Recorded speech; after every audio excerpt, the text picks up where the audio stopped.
Good morning and welcome again to Monday Manna. I'm Frank Adams. So glad you're with us. We find ourselves for the last several weeks in a series that I've entitled Money and Ministry. And as I've mentioned in the previous times we've had together, my thoughts are being drawn from our book on money and ministry, which is available if you go to Amazon books, type in Frank Adams, and you can purchase the entire book for your library if you should wish. So this is the third installment of our time together, and we've been dealing with the voice of money, or how money talks. And so this will be the last installment in this section on Money Speaks. Someone made the observation, when money talks, there are few interruptions. And I think that will prove to be true. Jesus' ministry was supported by the free will offering of the people, and they did receive monies for their support. Luke 8 said that many others there, a few of the women and many others, provided for them, or for he, depending on your translation, out of their means. So money is essential to ministry. Money is not filthy lucre. It is basically neutral. The thing that turns money into filthy lucre is the condition of the heart and the hands in which it is placed. Some people try to take on a spiritual posture by saying they separate themselves from the church's financial picture. And that's a mistake pastorally and leadership, just on the surface. But the fact is that doesn't reveal one's spirituality. It actually may reveal the fact that an individual is either incompetent or intimidated in the areas of finances in a local church. The leadership of a leader in a local church will either thrive or die in the area of finances. If people see you as a leader, as a problem solver in the areas of finance, it will spill over into all the other areas of leadership. But if they ever see you as the problem creating financial problems rather than solutions, then you're going to feel that tremor throughout every area of your leadership. Whenever a leader goes to an organization or goes to a congregation, the first place they want to establish their leadership is in the area of the finances of the congregation. One of the things that pastors tell me sometimes is, well, I don't know what the people give. I don't feel like that's my business. And I don't think anything further from the truth. The fact is that money is a tremendous pastoral tool. It doesn't matter to me what a person gives, little or much. That isn't going to make us treat them differently or view them differently or give them favor or withhold favor from them. But if you are a good pastor, a good shepherd, and you'll look at what people are giving and who actually is practicing the spiritual discipline of tithing, and you'll be able to detect any changes in their commitment to Christ or the church, or maybe they're having some financial struggle. The first place you'll see that is in the area of their giving.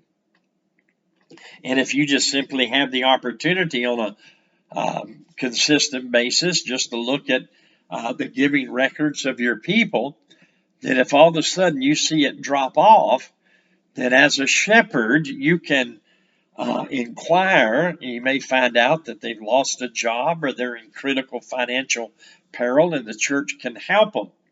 So you're really missing the boat if somehow you think it's spiritual not to pay attention to the giving of your congregation, particularly in those areas of leadership. Are your leaders supporting the church with their tithes and offering? So money is essential to ministry. Money is essential to your leadership and to the perspective that people view your ministry. It's essential that the leader of a congregation be free from covetousness. Covetousness will cause leaders to make all kind of mistakes in the area of finances, their own personal finances as well as the church's finances or the corporation's finances. So that spirit of covetousness is something that has to be dealt with, and in order for God's blessing to come into that congregation. So we've been looking at the last couple of weeks about the reality that money has a voice and that money is a tremendous diagnostic tool. I mentioned last week that someone has made the observation when money talks, there are few interruptions. And we've seen in previous weeks how money speaks concerning the individual. It is able to speak concerning the church corporately. It speaks specifically about leadership generally. And so we need to just come to the place where we understand that money for ministry is essential. My heart must be free from covetousness. And we need to recognize that money speaks volumes concerning our relationship with God and with our character. Nowhere is a leader's competency more important than in the area of church finances. Credibility in the church's financial health will prop up many of the leader's weaknesses in other areas.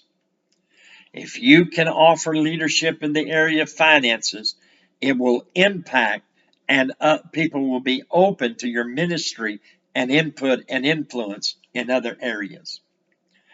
Make finances of your congregation the utmost priority of your ministry. Do not separate yourself from the financial aspect of your church.